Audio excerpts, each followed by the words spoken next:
ॐ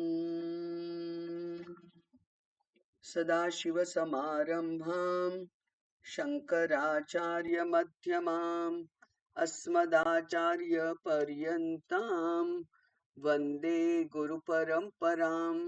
श्रुतिस्मृतिपुराणानाम् आलयं करुणालयं नमामि भगवत्पादं शङ्करं लोकशङ्करं।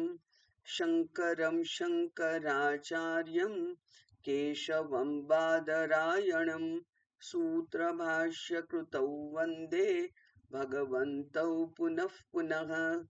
ईश्वरो गुरुरात्मेति मूर्तिभेदविभागिने व्योमवद्व्याप्तदेहाय दक्षिणामूर्तये नमः। ॐ नमः प्रणवार्थाय शुद्धज्ञानैकमूर्तये निर्मलाय प्रशान्ताय दक्षिणामूर्तये नमः। ॐ दयाकरं दयाकारं दान्तं धर्मप्रवर्तकं प्रणमामि दयानन्दं मदाचार्यवरं परम्। ओम शांति शांति शांति। हरि ओम। श्री गुरुभ्यो नमः। हरि ओम। આત્મબોધમાં આપણે છેક 53મા શ્લોક સુધી પહોંચી ગયા કે જ્યાં અંતે બે શ્લોકમાં જીવન મુક્તનું અને પછીના બે શ્લોકમાં વિદેહ મુક્તનું વર્ણન કર્યું. એટલે જીવન મુક્તિ અને વિદેહ મુક્તિ એ બે આ જ્ઞાનના ફળ છે.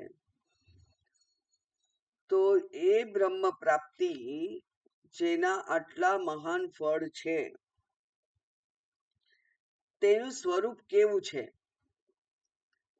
એનું જરા આપણને ફરીથી સ્મરણ કરાવવા માટે શંકરાચાર્યજી ભગવાને હવેના થોડાક શ્લોકો કયા છે, જેમાં પહેલા બ્રહ્મના લક્ષણો કે છે.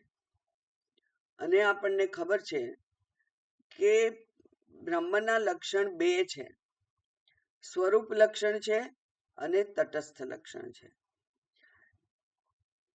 સ્વરૂપ લક્ષણ સામાન્ય રીતે લોકોના ધ્યાનમાં આવી શકે એમ નથી, જરા સૂક્ષ્મ છે. એટલે પહેલા તટસ્થ લક્ષણથી શરૂઆત કરી, પછી સ્વરૂપ લક્ષણ અને ત્યાર પછી આગળ જે કઈ પ્રક્રિયાઓ છે એનું વર્ણન ભગવાન અહીંયા કરવાના છે. એટલે હવે એના એ ક્રમમાં 54મો શ્લોક આપણે જોઈએ. હવે યલ્લાભાન પરો લાભો યત સુખાન્ના પરમ સુખમ યજ્ઞાનાન્ના પરમ જ્ઞાનમ તદ્બ્રહ્મેત્યવધારયેત. યલ્લાભાત્ના પરો લાભો યત સુખાન્ના પરમ સુખમ યજ્ઞાનાન્ના પરમ જ્ઞાનમ તદ્બ્રહ્મેત્યવધારયેત. યત લાભાત પરલાભઃ ન. પર મીન્સ શ્રેષ્ઠ. લાભાત પંચમી વિભક્તિ છે કે જેના લાભ કરતા બીજો કોઈ લાભ વધારે નથી.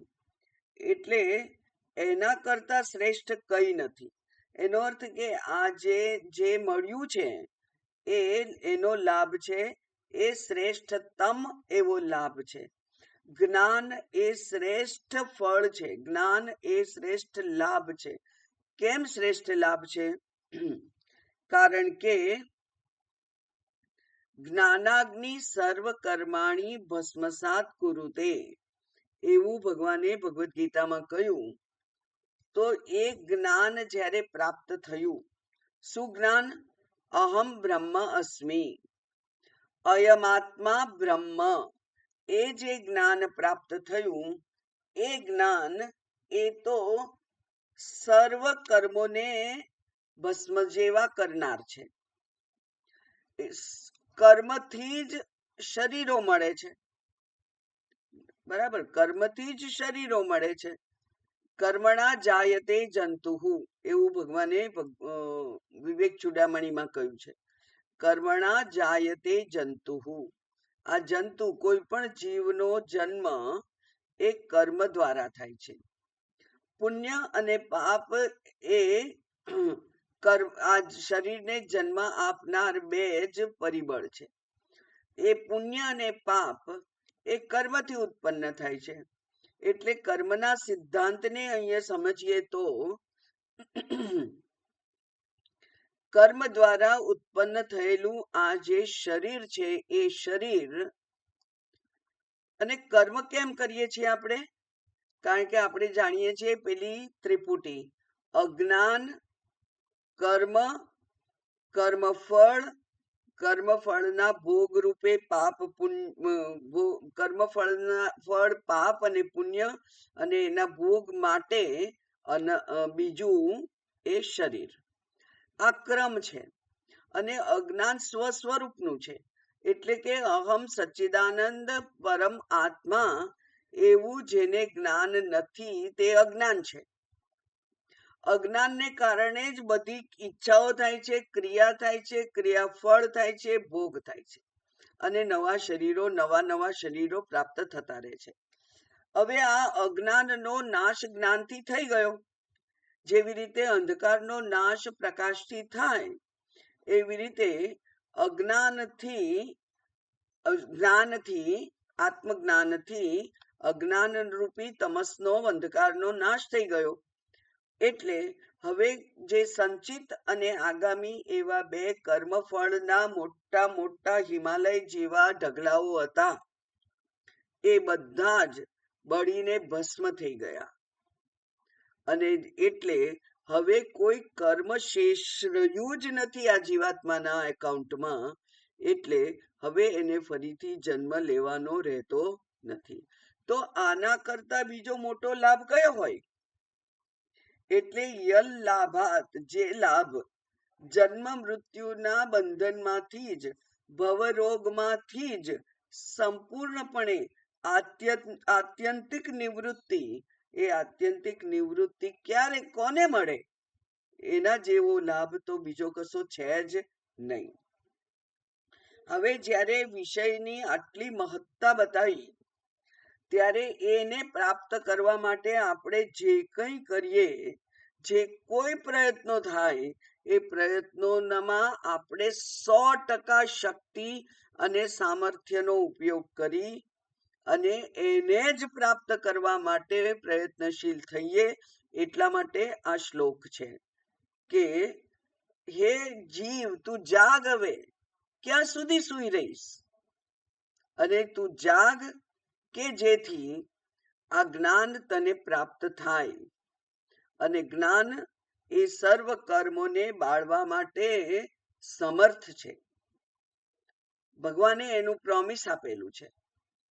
અને એટલે આ જન્મ મરણના બંધનમાંથી જ આત્યંતિક નિવૃત્તિ, ફરી કોઈ શરીર જ ધારણ નથી કરવાનું, તો સુખ દુઃખ પણ પછી મને થશે નહીં. તો એમાંથી જે મુક્તિ છે, એટલા માટે મુંડકોપનિષદમાં કહેલું કે આત્માનમ અવિદિત્વા અસ્માન લોકાન યહ પ્રેતિ સકૃપણઃ. આત્માને જાણ્યા વગર આ લોકમાંથી, આ લોક એટલે આ પૃથ્વીલોક અને પૃથ્વીલોકમાં મળેલું આ શરીર, અને તે પણ મનુષ્યનું શરીર મળેલું છે. મનુષ્યત્વમ, મુમુક્ષુત્વમ, મહાપુરુષ સંશય જે દુર્લભ છે, એ ત્રણેય મને સુલભ થઈ ગયા છે. તો પછી મારી બુદ્ધિને સંપૂર્ણપણે હું આ તત્વને જાણવામાં જ ખર્ચ કરું, અને બાકી જે કંઈ અનિત્ય છે એ અનિત્યથી હું મને મારી જાતને દૂર રાખું, અનિત્યને અનિત્ય સમજું અને મિથ્યાત્વનો નિશ્ચય થયા પછી જે જરૂરી હોય છે એનો જ ઉપયોગ થાય છે, બાકી કોઈ ભોગ થઈ શકતા નથી. કારણ કે એ ભોગ મને ગેરમાર્ગે દોરનારા છે. એ ભોગ તો મને મારા માર્ગમાંથી ચ્યુત કરનારા છે, મારો સમય અને શક્તિ વેડફનારા છે. એટલા માટે વૈરાગ્ય શતકમાં કહ્યું કે ભોગે રોગ ભયમ, કુલે ચ્યુતિ ભયમ, વિત્તે નૃપાલાત ભયમ, સર્વમ ભયપ્રદમ, બધું ભયપ્રદ છે. વૈરાગ્યમ એવ અભયમ, માત્ર વૈરાગ્ય જ અભય આપે છે. તો એ વૈરાગ્ય, અને વૈરાગ્ય એટલે બધું ગંદુ છે, હટ હટ એવું કરવાનું નથી. વૈરાગ્ય એટલે આ ઈશ્વર સૃષ્ટિના સમગ્ર પદાર્થો ગમે તેટલા સારા હોય પણ એ મારે કામના નથી, મારે એની જરૂર નથી. અને એની વાર્તા મેં કહી હતી કે પેલા એક સાધુ જે લંગોટી પહેરી અને ઝાડ નીચે બેઠેલા, જમીને સંતુષ્ટ થઈ અને ભિક્ષા ગ્રહણ કરી અને ઝાડ નીચે બેઠેલા. કોઈ એક વટે માર્ગુ હતો, એને કોઈકની પડી ગયેલી એક સોના મોર હાથમાં આવી અને એ સજ્જન ભાઈ હશે એટલે એમને થયું કે આ તો કોઈ મળેલું મારે લેવું ના જોઈએ, મફતનું લેવું ના જોઈએ. એટલે એમણે લીધી અને પેલા જે ગરીબ, દેખાવમાં જે ગરીબ હતા એમને આપવા ગયા એ, અને કે છે કે લો આ. એટલે કે છે કે ભાઈ આનું મારે શું કામ છે? એ કે કઈ કામ આવશે? કે ના ના, અત્યારની ભિક્ષા પતી ગઈ અને સાંજની વાત સાંજે, અપરિગ્રહ, મારે કઈ જોઈએ જ નહીં, કાલે શું થશે એની ચિંતા કરવા માટે પરમાત્મા છે. કીડીને કણ અને હાથીને મણ આપનાર પરમાત્મા છે. પેલા મહાત્મા કહે છે કે મારે આનું શું કામ છે ભાઈ, તમે જ લઈ જાઓ. અને આવી જ બીજી એક વાર્તા હતી. આવા કોઈક જગ્યાએ રાજાની સવારી આવી રહેલી અને ત્યાં થોડા સાધુઓ પણ બેઠા હતા. સાધુઓએ ને પેલા ભાઈએ કોઈક આપવા ગયા આવું સોનામોર. તો એમણે કહ્યું ના ના, અમારે આની કોઈ જરૂર નથી, આનું અમારે કોઈ કામ નથી. તો એ કે પણ તો હું આ કોને આપું? તો કે છે કે હવે જેને જોઈતું હશે એ લઈ લેશે, તમે આપ્યા કરો, જાઓ આ લઈ જાઓ. અને રાજાની સવારી આવતી હતી અને એ માણસે રાજાને આ સોનામોર આપી અને રાજાએ લઈ લીધી. કોણ ગરીબ છે? જેને પરિગ્રહ છે એ ગરીબ છે. જે અપરિગ્રહી છે એને એ અત્યંત ધનિષ્ઠ છે, એની પાસે બધું જ છે. જ્યાં સંતોષ નામનું ધન છે ત્યાં બધું જ છે. જ્યાં અસંતોષ છે ત્યાં સમગ્ર પૃથ્વીનું રાજ્ય પણ ઓછું પડે છે. અને અત્યારે આપણે જોઈ રહ્યા છે કે કોઈ રાજાશાહી નથી છતાંય બધા જ દેશો એકબીજા ઉપર મિસાઇલો ફેંકી ફેંકીને લડે છે. બહુ સુંદર વાક્ય આજે કોઈકે મોકલ્યું છે કે આપણે બિલિયન્સ ઓફ ડોલર્સ ખર્ચીએ છીએ એવું જાણવા માટે કે મંગળ ઉપર સૃષ્ટિ છે કે ચંદ્ર ઉપર સૃષ્ટિ છે, અને ટ્રિલિયન્સ ઓફ ડોલર્સ ખર્ચીએ છીએ અહીં જે સૃષ્ટિ છે ભૂલોકમાં એનો નાશ કરવા માટે. બીજે કોઈ કોલોની શોધવી છે, આપણે ચંદ્ર કોલોની શોધવી છે, અને અહીંયા જે કોલોનીઓ છે એનો નાશ કરી રહ્યા છે. આ કઈ બુદ્ધિમત્તા છે? આખું વિશ્વ જાણે કે લોભમાં ગ્રસ્ત છે અને એકબીજાને મારવા માટે અત્યંત ઉત્સુક છે. એક ભારત બચી ગયું છે. ખરેખર પરમાત્માની કૃપા છે. આ યલ લાભાત ન પરમ લાભ. આપણે છેલ્લે જોયું હતું કે આત્માનમ અવિદિત્વા, મારા પોતાના સ્વરૂપને યોગ્ય રીતે જાણ્યા વગર અસ્માન લોકાન, આ લોકમાંથી, આ શરીરમાંથી જે જાય છે તે કૃપણ છે. કારણ કે પોતાને મળેલી બુદ્ધિનો ઉપયોગ માત્ર દુન્યવી ભોગો પ્રાપ્ત કરવામાં જ ખર્ચે છે. જ્યાં ખર્ચવાના છે ત્યાં નથી ખર્ચતો. મોટામાં મોટી કૃપણતા આ જ છે. બીજું એક કેનોપનિષદનું વાક્ય છે, ઇહ ચેદ અવેદિત અથ સત્યમ અસ્તિ. જો આ શરીરમાં, આ લોકમાં તમે આ સ્વરૂપને જાણ્યું તો સત્ય, તો બરાબર. ઇહ ચેદ ના વેદિત, અહીંયા ના જાણ્યું, આ લોકમાં, આ શરીરમાં હું કોણ છું એ ના જાણ્યું, મહતી વિનષ્ટિ, તો મહાન વિનાશ છે. કારણ કે 84 લાખ યોનિમાં ચક્ર ચાલુ રહેવાનું છે. પુનરપી જનનમ પુનરપી મરણમ પુનરપી જનની જઠરે શયનમ ઇહ સંસારે ખલુ દુસ્તારે. આ સંસાર દુસ્તાર છે. ઇહ સંસારે ખલુ દુસ્તારે. એમાં હું પછી રહી જઈશ, એમાં જ હું ભટક્યા કરીશ. એટલે આ જન્મમાં મેળવ્યું તો બરાબર, આ જન્મમાં ના મેળવ્યું તો મહાન વિનાશ છે. એટલે હું તો એમ કહું કે વ્યવહારિકતાના નામે આપણે આપણી જાતને પણ માફ કરવાની જરૂર નથી. આ તો સ્વાર્થનો માર્ગ છે.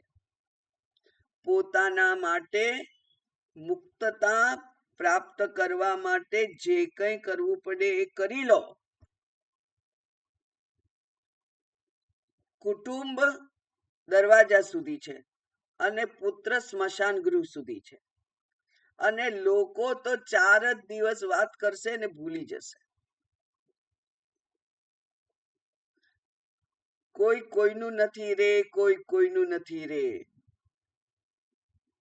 માટે બીજાની કોઈ ચિંતા કર્યા વગર આત્મલાભ કરી લેવો જોઈએ. યલ લાભાત ન પરો લાભો. લાભ શબ્દ જ આપણને આપણા જીવનમાં પ્રેરણા આપનાર છે. કઈ પણ કરવાનું હોય તો વિચાર કરીએ મને શું લાભ. પણ અહીંયા તો મોટો લાભ છે, એટલે એ લાભને લઈ લેવો જોઈએ.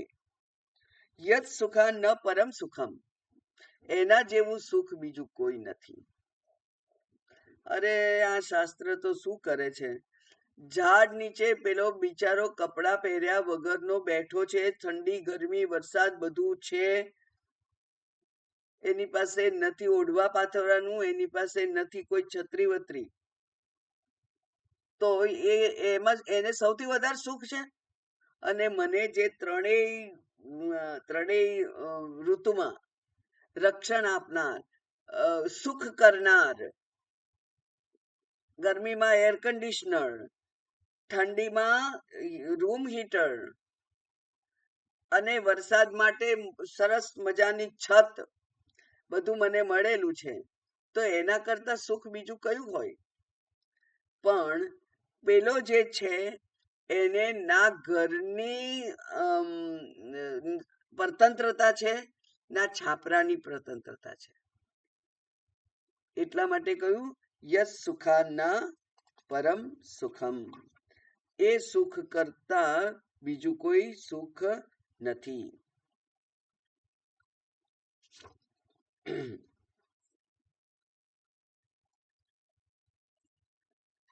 યજ્ઞાતા જ્ઞાનાત ન પરમ જ્ઞાનમ. આ જ્ઞાનથી વિશેષ બીજું કોઈ જ્ઞાન નથી. અરે બધા અણુશાસ્ત્રીઓ છે, જેણે વૈજ્ઞાનિકોએ પરમાણુ બોમ્બ શોધેલા, આટલી બધી શોધ કરે છે, એ બધા જ્ઞાન કરતા આત્મજ્ઞાન એ પરમ જ્ઞાન છે. એટલે એમ કહ્યું કે યજ્ઞાનાત યેના શ્રુતમ શ્રુતમ ભવતી યેના મતમ મતમ યે અવિજ્ઞાતમ વિજ્ઞાતમ ઇતિ યજ્ જ્ઞાત્વા નેહ ભૂયોન્યત જ્ઞાતવ્યમ અવશિષ્યતે.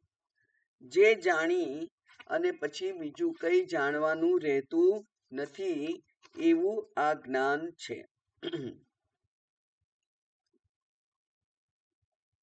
કસ્મિન્નો ભગવો વિજ્ઞાતે સર્વમિદમ વિજ્ઞાનમ ભવતી. એવું મુંડકોપનિષદનો શિષ્ય પૂછે છે કે હે ભગવાન, એવું તો શું છે કે જે જાણવાથી જાણે કે બધું જણાઈ જાય છે? અને ત્યારે ભગવાન જવાબ આપે છે કે બ્રહ્મ વિદ્યા સર્વ વિદ્યા પ્રતિષ્ઠા. બ્રહ્મ વિદ્યા એ બધી જ વિદ્યાઓનું અધિષ્ઠાન છે. એટલે એ બ્રહ્મ વિદ્યા પ્રાપ્ત કર, એને જાણી અને પછી બીજું કઈ જાણવા જેવું રહેતું નથી. જ્ઞાતે તત્વે ક સંસાર, એવું શંકરાચાર્યજી ભજગોવિંદમમાં કહે છે. જ્ઞાતે તત્વે, તત્વને જાણી લીધું પછી સંસાર રહેતો જ નથી, એવું આ જ્ઞાન છે. એ જ્ઞાન સબ્રહ્મ યોગ યુક્તાત્મા સુખમ અક્ષયમ અશ્નુતે. ભગવદ ગીતા કહે છે કે સબ્રહ્મ યોગ યુક્તાત્મા, જેને આ જ્ઞાન યોગ પ્રાપ્ત થયો છે, જેને આ બ્રહ્મ જ્ઞાન પ્રાપ્ત થયું છે, તે અક્ષયમ સુખમ, એ અક્ષય સુખ, કદી ઓછું ના થનારું એવું સુખ છે. અશ્નુતે, એ પામે છે, એ માણે છે. એટલે સંતોષ જેવું કોઈ બીજું સુખ નથી અને આત્મલાભ જેવો બીજો કોઈ લાભ નથી.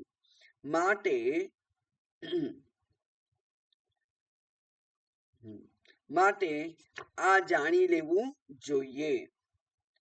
અને એ જ્ઞાન જ તદ બ્રહ્મ, યજ જ્ઞાનાત ના પરમ જ્ઞાનમ, તદ બ્રહ્મ, એ બ્રહ્મ જે છે એને ઇતિ અવધારયેત, તું નિશ્ચય કર કે હું એ બ્રહ્મ જ છું.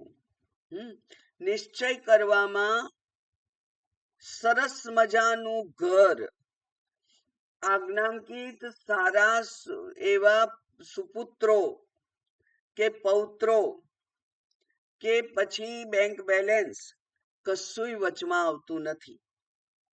માત્ર એના ઉપરથી આપણો અધિકાર ઉઠાઈ લેવાનો છે. એ મારું છે એવો અધિકાર ઉઠાઈ લેવાનો છે. એમાં કશું નથી જતું. તમારી પાસે કરોડો બેંક બેલેન્સ હોય તોય, અને 4-5 બધા સ્પેશિયાલિસ્ટ આજુબાજુ હોય તો એ મૃત્યુને કોઈ રોકી શકતું નથી. અને જેને બચાવવો છે ભગવાને, એને કોઈ મારી શકતું નથી.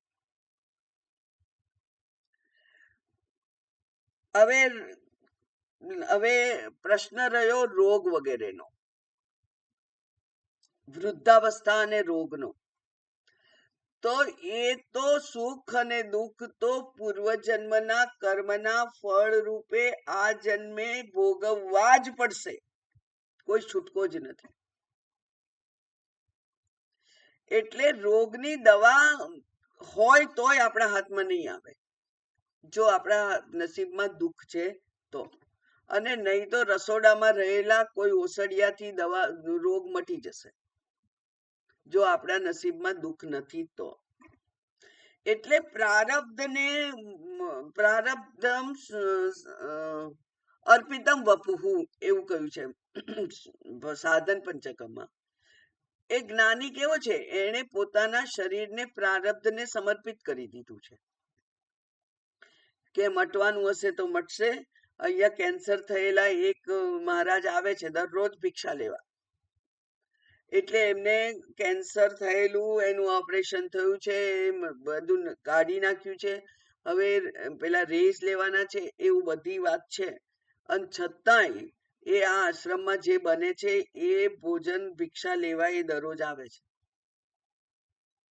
કેન્સર થયેલું. આપણે કેટલું સાચવીએ. આવ ખવાય ને આ ના ખવાય ને, બોઇલ્ડ વેજીટેબલ ખાવાના ને મસાલો નહીં ખાવાનો ને. રામ રાખે તેને કોણ ચાખે? આ બધી નિશ્ચય ઓટોમેટિક થઈ જાય, એને કઈ નથી કરવું પડતું. એટલે એક એક નિશ્ચય થવો જોઈએ કે મારે તો આ જ પ્રાપ્ત કરવું છે, આના સિવાય કઈ નહીં. પછી બધું ભલે રહ્યું, તમે વૈભવની વચ્ચે રહો તો પણ મન જો નિવૃત્ત હશે તો આ જ્ઞાન આપણી બુદ્ધિમાં સ્થિર થતા વાર નથી લાગતી. માત્ર નિશ્ચયાત્મિકા બુદ્ધિ જોઈએ. એટલે આવા જે શ્લોક છે, તદ બ્રહ્મ ઇતિ અવધારયેત, એ બ્રહ્મ હું છું એવું તું નિશ્ચય કર, એમ કે છે. આમ અહીંયા બ્રહ્મના લક્ષણની વાત કરી, એની એ જ વાત હવે પછીના શ્લોકમાં પણ છે. યદ્દ્રષ્ટ્વા ન પરમ દૃશ્યમ યદ્ભૂત્વા ન પુનર્ભવઃ યજ્ઞાત્વા ન પરમ જ્ઞેયમ તદ્બ્રહ્મ ઇત્યવધારયેત. યદ્દૃષ્ટ્વા ન પરમ દૃશ્ય, એ આત્મ સ્વરૂપનું મને દર્શન થઈ ગયું. કેવી રીતે? પ્રતિબિંબ દ્વારા જ, ચિદાભાસ દ્વારા જ મેં જાણી લીધું કે આ જે સંઘાત છે, આ જે ભેગું કરેલું છે, એ દેહ અને આદિમાં આવે આત્મા. દેહ આદિ સંઘાત, દેહ મન બુદ્ધિ ચિત્ત અહંકાર અને ચૈતન્ય, એ બધું જે અહીંયા જીવ રૂપે ભેગું થઈ ગયેલું છે, એ જીવ રૂપે ભેગું થઈ ગયેલું છે, એમાંથી જે બ્રહ્મ છે એને તું જો,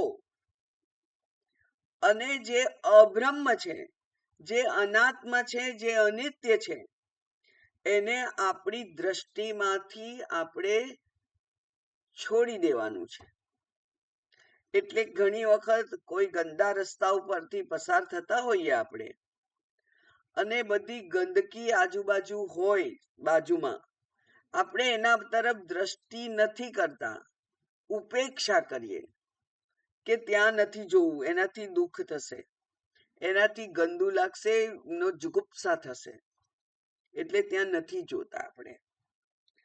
એવી જ રીતે આ સમગ્ર જગત જે છે, એ સમગ્ર જગત એ ઉપેક્ષા કરવા યોગ્ય છે. કામનું વાપરી અને જે નાકામનું છે એનો ત્યાગ, એ છોડી દેવાનું છે. અને હું છોડનાર, એ બુદ્ધિ પણ મહાન અવરોધ છે. તો અહમ બુદ્ધિ છોડનાર હું નથી, છૂટી જાય છે. કેવી રીતે છૂટે છે? ઈશ્વર કૃપાથી છૂટી જાય છે.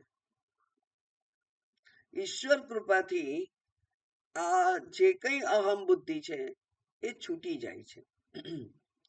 અને જો એ છૂટે તો એને જીદ પૂર્વક પકડી પણ નહીં રાખવી.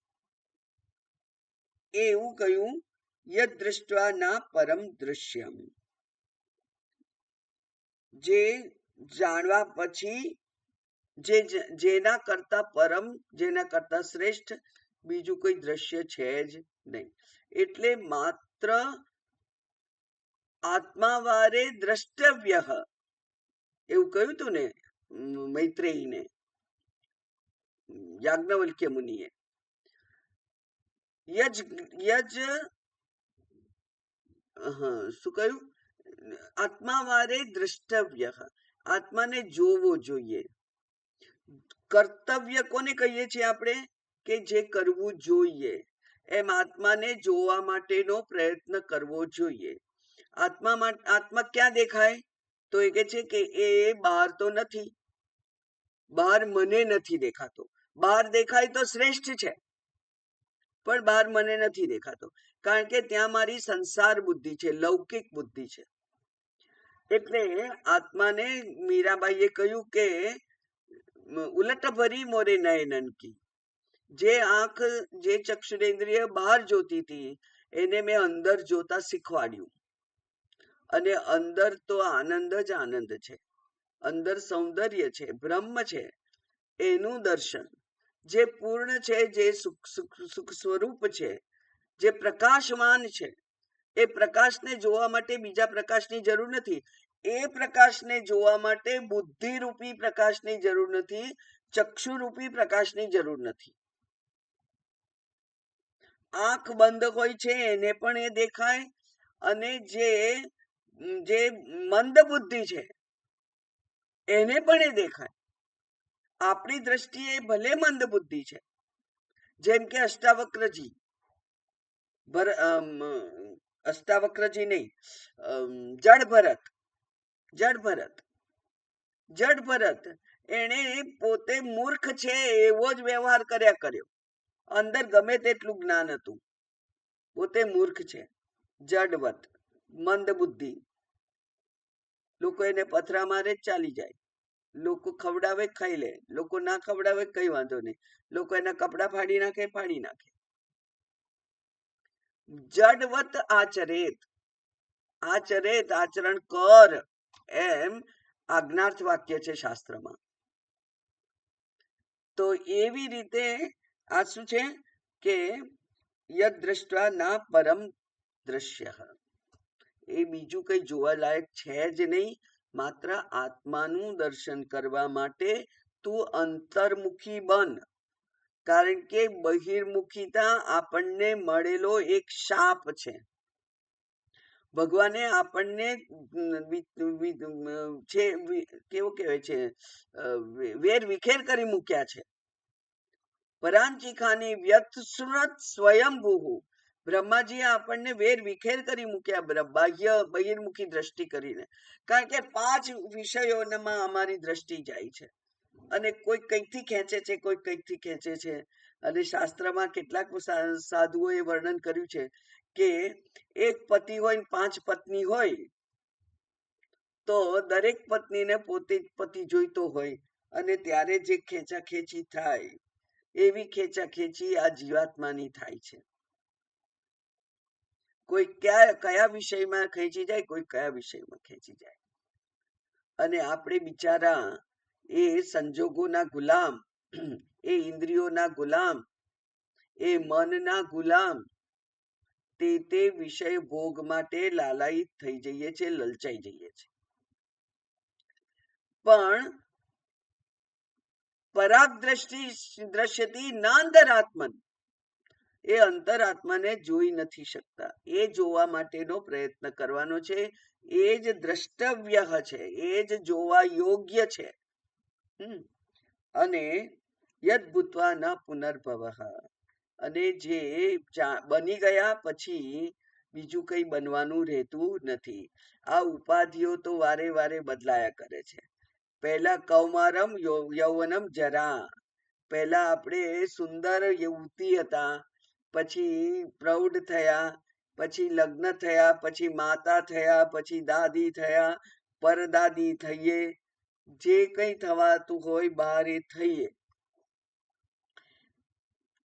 fourth class worker, third class worker, second class worker, first class, no class 1 officer, class 1 officer ના પણ પાછા ડિરેક્ટર, જે બધી ઉપાધિઓ થાય એ ઉપાધિઓ એ બન્યા કરીએ આપણે, તો એ ઉપાધિઓનો અંત નથી.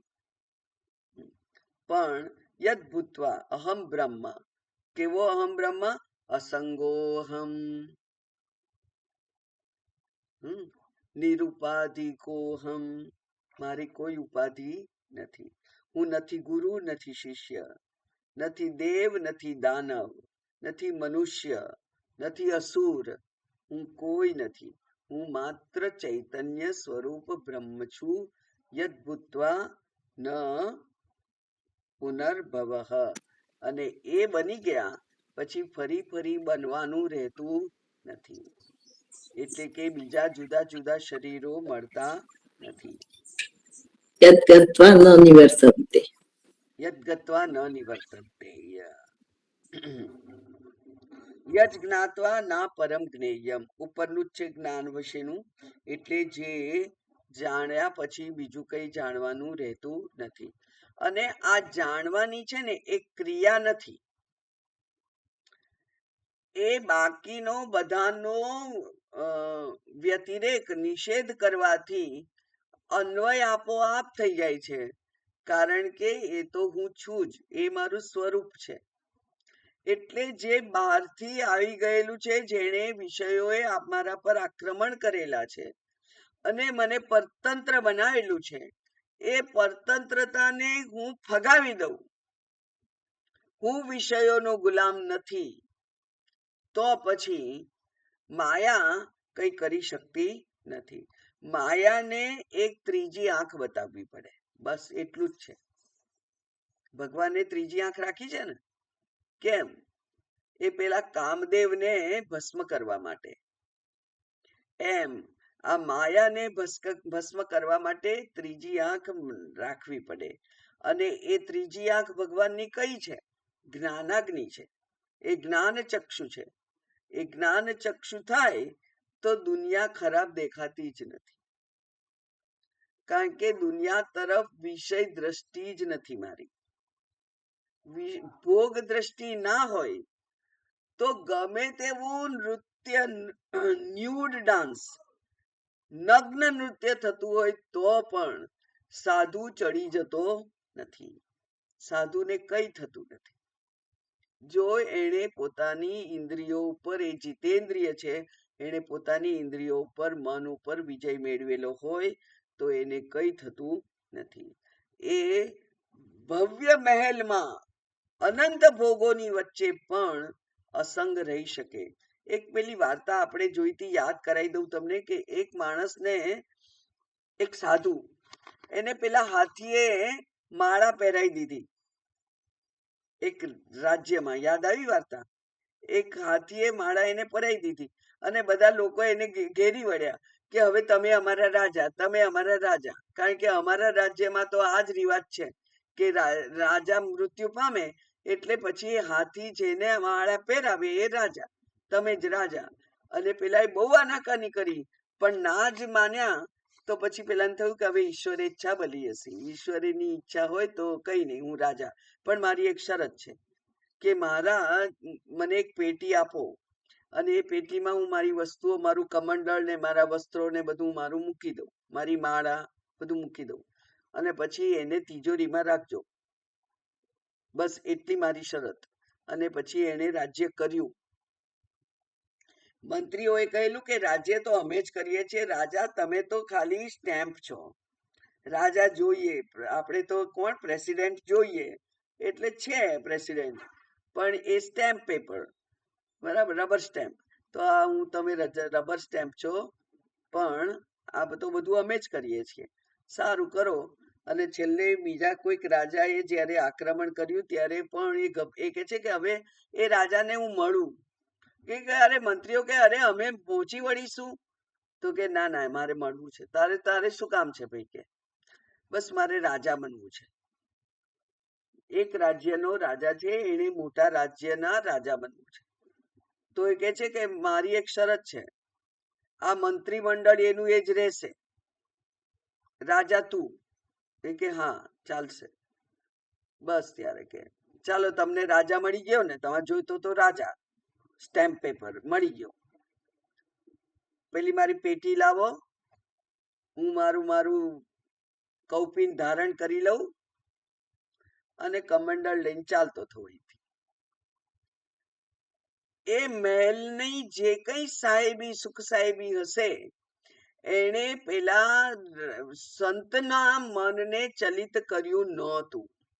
અસંગ રહેલા ભાઈ, એટલે એને રાજ્ય પણ કઈ ચડાવી શક્યું નહીં. એ જ મોટામાં મોટી સિદ્ધિ છે, એ જ આ જ્ઞાન છે. એટલા માટે કહ્યું કે યજ્ઞાત્વા ન પરમ જ્ઞેયમ તદ બ્રહ્મ ઇતિ અવધારયેત. એ હું છું એવું તું હવે નક્કી કર. હવે સ્વરૂપ લક્ષણની વાત કરે છે શાસ્ત્ર. તિર્યગૂર્ધ્વમતઃપૂર્ણમ સચ્ચિદાનંદમદ્વયમ અનંતમ નિત્યમેકમ યત તદ્બ્રહ્મેત્યવધારયેત. તિર્યગૂર્ધ્વમતઃપૂર્ણમ સચ્ચિદાનંદમદ્વયમ અનંતમ નિત્યમેકમ યત તદ્બ્રહ્મ ઇત્યવધારયેત. તિર્યંક, તિર્યંક એટલે ત્રાસુ, ઉર્ધ્વમ ઉપર, અધઃ નીચે, એટલે કે ઉપર નીચે ડાબે જમણે આગળ પાછળ બધે જ જે છે તે. દશ દશ દશ એવું આવે છે રુદ્રમમાં. એટલે દશે દિશાઓમાં જે છે તે. મુંડકોપનિષદનું એક મંત્ર છે, એ છે બ્રહ્મનું સ્વરૂપ લક્ષણ ત્યાં બતાવ્યું છે. તો બ્રહ્મ શું છે? એ કે છે બ્રહ્મ એવ ઇદમ, આ બ્રહ્મ છે. કયું? અમૃતમ, જે અમૃત છે. પુરસ્તાદ બ્રહ્મ, આગળ બ્રહ્મ છે. પશ્ચાત બ્રહ્મ, પાછળ બ્રહ્મ છે.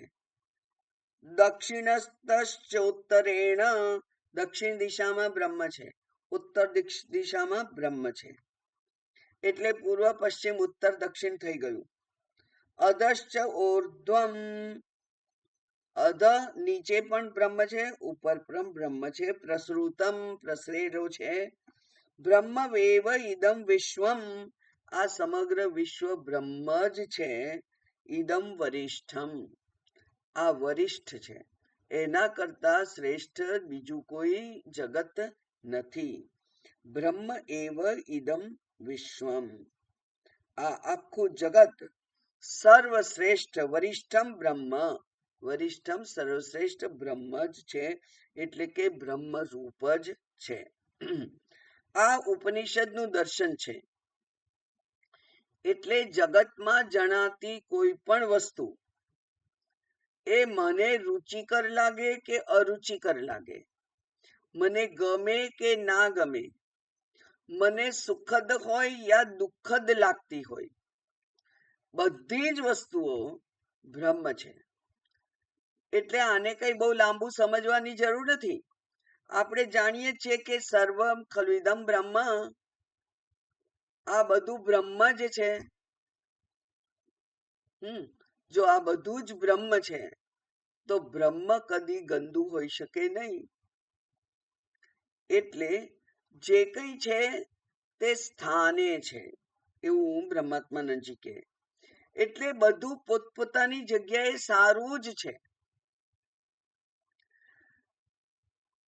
એક જગ્યાએ ક્યાંક હતું કે નાગને તમે જુઓ ને ગભરાઈ જાઓ. પેલી આપણે પેલા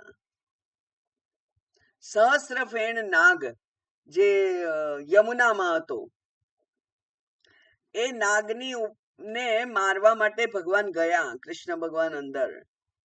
ત્યારે નાગણીઓએ કેટલી બધી વિનંતી કરી કે અમારા પતિને તમે ના મારો. હવે આપણને થાય કે એ વિષધર છે, એને રાખીને શું કામ છે, પણ એની નાગણીઓ માટે તો એ અત્યંત પ્રિય પતિ હતો. અને કેટલી સુંદર ભગવાનને પ્રાર્થના કરી કે જળ કમળ ચાંડી જાને બાળ સ્વામી અમારો જાગશે. તો એ અમારા સ્વામી ઊંઘી ગયા છે, એને ના જગાડો, તમે એને ના મારો, એને તકલીફ ના આપો. તો નાગ જે છે એ નાગણીને તો પ્રિય જ છે. અને વિષ્ટા છે એને ખાનારા કીડાઓ છે. છાણ હોય એને ખાનારા કીડાઓ હોય છે, એ એમનું ભોજન છે, એના ઉપર તો એ ટકે છે.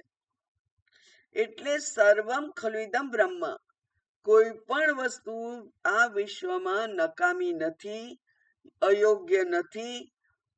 એ તમને અરુચિકર લાગે તો પણ એ બ્રહ્મ છે. એટલે સર્વમ ખલુ ઇદમ બ્રહ્મ, એ જ ખરેખર સંપૂર્ણ દર્શન છે. અને એટલા માટે એને કહ્યું પૂર્ણમ. અને એ કેવું બ્રહ્મ છે? પૂર્ણ છે. એમાં અપૂર્ણતા છે જ નહીં. અપૂર્ણતા નથી એટલે કે કોઈ પણ ખોડ ખાપણ અયોગ્યતા તમે સિદ્ધ કરી શકો જ નહીં, એવું એ તત્વ છે. કેવું છે? પૂર્ણ છે. પૂર્ણ છે અને સચ્ચિદાનંદ સ્વરૂપ છે. હવે સચ્ચિદાનંદ શબ્દ તો આપણને ગોખાઈ ગયેલો છે. સચ્ચિદાનંદ સત સ્વરૂપ છે, ચિત સ્વરૂપ છે, આનંદ સ્વરૂપ છે. એટલે જેમાં જે અમરણશીલ છે એ સત સ્વરૂપ છે.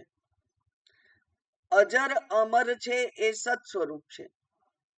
ભૂતકાળ, ભવિષ્યકાળ, વર્તમાન કાળમાં જે સર્વત્ર વ્યાપ્ત છે એ જ નિત્ય છે, એ જ સત્ય છે, એ જ સત છે.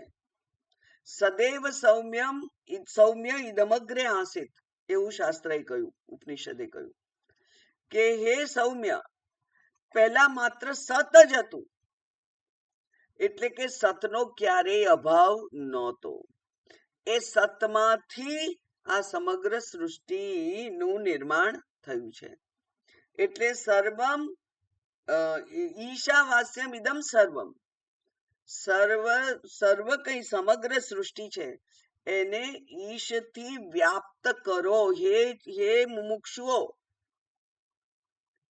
હે સાધકો, આ સમગ્ર સૃષ્ટિ છે એને ઈશથી વ્યાપ્ત કરો.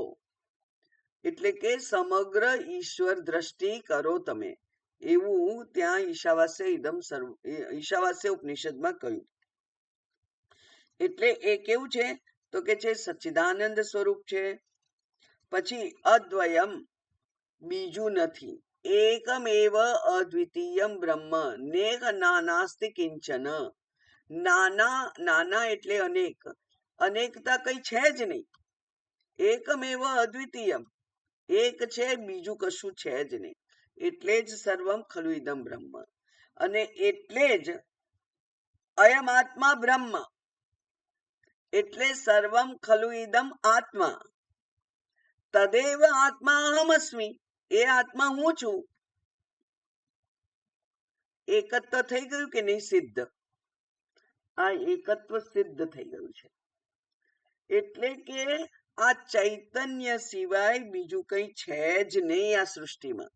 માત્ર ચૈતન્યનો જ પ્રભાવ છે, માત્ર ચૈતન્ય જ છે. અસ્થિ ભાતિ પ્રિય નામ રૂપ, તો નામ અને રૂપનું અધિષ્ઠાન અસ્થિભાતિ પ્રિય છે. અને અધિષ્ઠાન ઉપર બીજું જે કંઈ દેખાય છે એ તો ભ્રાંતિ છે. નામ રૂપ તો આપણે અધ્યારોપ કરેલો છે. જેવી રીતે રજ્જુ ઉપર સર્પનો ભ્રાંતિથી અજ્ઞાનને કારણે અધ્યારોપ થઈ ગયેલો છે, અજ્ઞાનને કારણે થયો છે. મંદ અંધકાર હતો ત્યાં, એટલે સર્પ દેખાયો. માટે આ જે સર્વ છે એ તો અધિષ્ઠાન રૂપ ચૈતન્યનો જ આ વિસ્તાર છે. એમ અંતર બહિશ્ચ તત્સર્વમ વ્યાપ્ય નારાયણ સ્થિત. નારાયણ ક્યાં છે? અંતર છે, બહાર પણ એ જ છે. એટલે અંદરનો પણ નારાયણ, હું પણ નારાયણ, અને તું પણ નારાયણ, તે પણ નારાયણ, બધા નારાયણ જ છે. એટલા માટે આપણે કહીએ છીએ રામ રામ, હું એ રામ અને તમે રામ. એક રામ બીજા રામને નમસ્કાર કરે છે. તો એ આપણી દ્રષ્ટિ છે. એટલા માટે એકમ એવ અદ્વિતીયમ. અદ્વિતીયને શાસ્ત્રીય રીતે સમજવા માટે સમજવું પડે કે જેમાં ત્રણ પ્રકારના ભેદ નથી. ત્રણ પ્રકારના ભેદ હોય છે: સજાતીય, વિજાતીય અને સ્વગત. સજાતીય ભેદ એટલે જંગલ છે, એમાં બધા વૃક્ષો જ છે, તો એ સજાતીય. પછી ત્યાં તો બહુ બધા વૃક્ષો છે, જેમ આપણે બહુ બધા માણસો છીએ, બહુ બધી ગાયો છે, એમ બધી ગાયો જ છે, આ બધી ગાયો જ છે. તો ત્યાં સજાતીય ભેદ છે કે નહીં? કારણ કે અનેકતા તો ત્યાં દેખાય છે, પણ બધા એક જ પ્રકારના છે. પછી એ બધી ગાયોમાં એક સાંઢ છે, તો એ વિજાતીય ભેદ થયો. બધા વૃક્ષો છે, પણ કેટલાક આંબાના વૃક્ષ છે, કેટલાક લીમડાના વૃક્ષ છે, ને કેટલાક જંગલી વૃક્ષ છે, બાવળના વૃક્ષ છે, તો આ વિજાતીય ભેદ થયો. અનેકતા જ્યાં નથી, ગાય અને માનુષ્ય એવા ભેદ જેમાં નથી, તે જે છે તે એ જ બ્રહ્મ છે, એ જ ચેતન છે. અને ત્રીજું સ્વગત ભેદ. સ્વગત ભેદ એટલે કેવો ભેદ? તો એ કે છે કે સ્વગત ભેદ એટલે જે પોતાનામાં જ ભેદ છે. બરાબર. આ સ્વગતનો અર્થ થાય કે વૃક્ષ છે, એની ડાળીઓ છે, એના પાન છે, એની થડ છે, આ સ્વગત ભેદ થયો કહેવાય.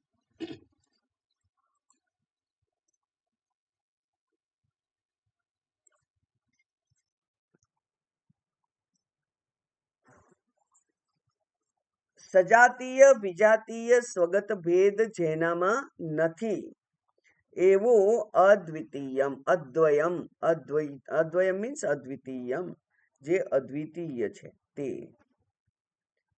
અનંતમ, જે અનંત છે. અંત કોઈને ગમતો નથી, એટલા જ માટે મૃત્યુ કોઈને ગમતું નથી, ના મનુષ્યને કે ના જીવને, કોઈ પણ જીવને. મચ્છરને પણ મૃત્યુ ગમતું નથી. તમે આમ કરો ને એને ખબર પડી જાય તો એ ઉડી જાય, એને પોતાના જીવને બચાવવો છે. તો એવું જે છે તે અનંત, અંત જેને ગમતો નથી તે આ આત્મા કેવો છે?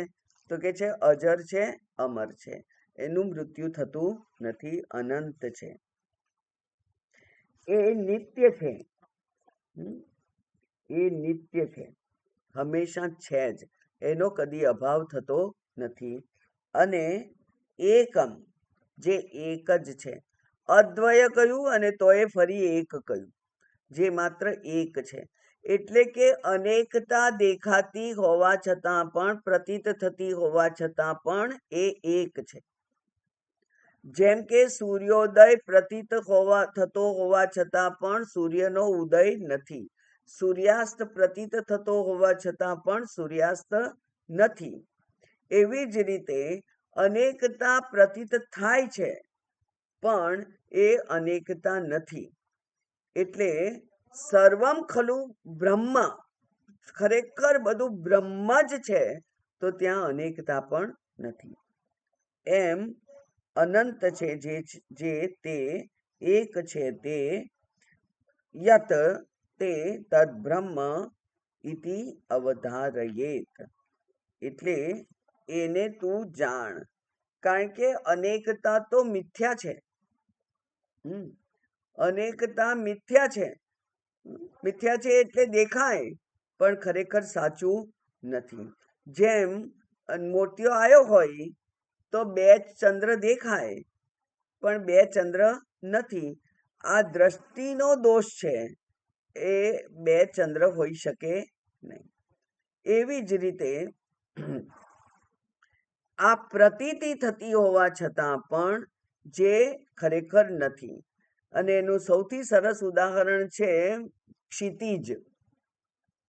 દરિયા કિનારે ઊભા હોઈએ આપણે તો સામે સૂર્યાસ્ત થતો દેખાય તો આપણને એમ જ થાય કે સૂર્ય પાણીમાં ડૂબી ગયો. હવે સૂર્ય પાણીમાં ખરેખર નથી ડૂબતો, ક્ષિતિજ નથી, એ તો આપણા દ્રષ્ટિની અવધિ છે.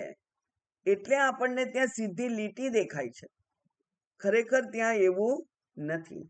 આમ દ્રષ્ટિના જે દોષ છે એ તો આપણે રોજ રોજ અનુભવીએ છીએ, અને છતાંય આપણને ક્યારેક એની વિસ્મૃતિ થઈ જાય છે. અને અનેકતા કામ, ક્રોધ, લોભ, મોહ, મદ, મત્સરનું મૂળ કારણ શું છે? ભેદ દ્રષ્ટિ. મારે વાળો સામે વાળો મારો હરીફ છે, એ જીતવો ના જોઈએ, બરાબર, એને હું હરાવું. ભેદ છે એટલે જ ક્રોધ છે, ભય છે, લોભ છે. કામ, ક્રોધ, લોભ, ભય બધું જ બે છે એટલા માટે છે. પણ જ્યાં બે નું દ્રષ્ટિ જ નથી ત્યાં કામ, ક્રોધ, લોભ, મોહ, મદ, મત્સર કંઈ કરી શકતા નથી. ષડરિપુનું ને ભલે હોય પણ એનું કદી વ્યક્ત થતા નથી. એ રહે છે પણ એ વ્યક્ત થઈ શકતા નથી, કારણ કે આ એકત્વનું મને દ્રઢ જ્ઞાન છે. આમ તું એને બ્રહ્મ છે, સ્વરૂપ લક્ષણ. ઓકે, અહીંયા અન્વય દ્રષ્ટિથી કહ્યું છે આ શ્લોકમાં, કારણ કે આ બધું છે છે છે છે એમ કેવું પડે છે. અને પછી બીજા શ્લોકમાં, આના પછીના શ્લોકમાં કેવું આવશે? તો એ કે છે કે હા, અસંગોહમ, બરાબર, અપૂર્ણ, અસંક, મર્ત્ય, ન એવા બધા શબ્દો જ્યાં આવે એટલે કે નિગેશન, નિષેધાત્મક શબ્દો. નિષેધાત્મક વાણીથી પણ એને જાણી શકાય છે. જેવી રીતે આપણે કહીએ છીએ કે અસંગ છે, એવી રીતે નિત્ય. ના, નિત્ય તો નિત્યમાં નકાર નથી ને, અનિત્ય કહીએ છે. અનિત્ય નથી, એ નિત્ય છે. એટલે ત્યાં નકારાત્મક શબ્દ આવશે, કોઈક જગ્યાએ નકારાત્મક શબ્દ ન આવે. એવા જેને નિષેધાત્મક બુદ્ધિથી આપણે જાણી શકીએ. અતદ વ્યાવૃત્તિ એમથી આ બીજો શ્લોક શરૂ થાય છે. એટલે કે તે આ બ્રહ્મ નથી એનો તમે નિષેધ કરો. આ બ્રહ્મ નથી એનો તમે નિષેધ કરો. એમ કરીને પણ એ બ્રહ્મને જાણી શકાય. તો જેવી રીતે પેલા બૌદ્ધ લોકોની સાથે ચર્ચા થઈ ત્યારે શંકરાચાર્યજીને થયું હતું ને કે એમણે એમ કહ્યું કે ના, એ ગાય નથી, એ ભેંસ નથી, એ માણસ નથી, આ નથી, એ દેવ નથી, એ દાનવ નથી, એ જંતુ નથી, એ પશુ નથી, એ પક્ષી નથી, એ માછલી નથી, બધું નથી નથી નથી નથી. તો એ કે છે કે બધું નથી તો બ્રહ્મ છે જ નહીં. અને ત્યારે કહ્યું તું કે જેણે નિષેધ કર્યો છે એ તું છે. એટલા માટે બ્રહ્મ છે. તો હવે પછીનો શ્લોક છે એ વ્યતિરેક દ્રષ્ટિથી કહેશે, આપણે કાલે જોઈશું. ઓમ પૂર્ણમદ પૂર્ણમિદમ પૂર્ણાત પૂર્ણમુદચ્યતે પૂર્ણસ્ય પૂર્ણમાદાય પૂર્ણમેવાવશિષ્યતે. ઓમ શાંતિ શાંતિ શાંતિ. હરિ ઓમ. શ્રી ગુરુભ્યો નમઃ. હરિ ઓમ.